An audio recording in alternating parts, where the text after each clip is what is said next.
মাদারীপুরে দিন দিন কালো জিরার চাষ বাড়ছে। 20 থেকে 22 হাজার টাকা খরচে প্রতি বিঘা জমিতে 5 থেকে 6 মণ কালো জিরা উৎপাদন হচ্ছে। প্রতিমণ কালো জিরা বিক্রি হচ্ছে 10 থেকে 12 হাজার টাকায়।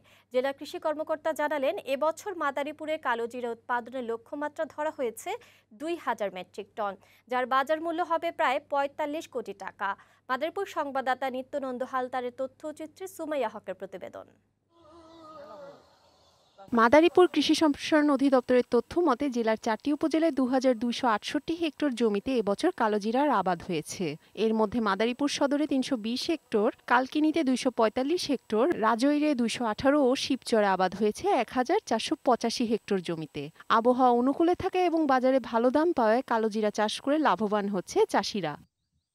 কৃষি বিভাগের পরামর্শে মাত্র 20 থেকে 22 হাজার টাকা খরচ করে প্রতি বিঘা জমিতে 5 থেকে 6 মণ কালোজিরা উৎপাদন করা সম্ভব। বাজারে প্রতি মণ কালোজিরা 10 থেকে 12 হাজার টাকায় বিক্রি করা যাবে বলে আশাবাদী কৃষকরা। কালোজিরা খুবই ভালো দেখা যাচ্ছে।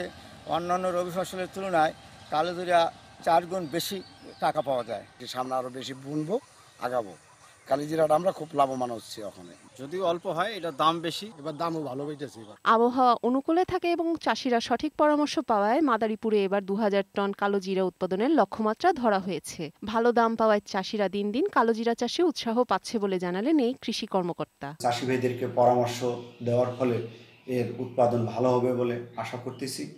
দামও ভালো থাকায় চাষিরা এই কালোজিরা চাষে দিন দিন উৎসাহ বৃদ্ধি পাচ্ছে। বিনামূল্যে সার, বীজ ও কীটনাশক বিতরণ এবং সুদমুক্ত ঋণের ব্যবস্থা করা হলে কৃষকরা কালোজিরা চাষে আরও উৎসাহ পাবে বলে মনে করছেন সংশ্লিষ্টরা। ডেস্ক রিপোর্ট, বৈশাখী সংবাদ।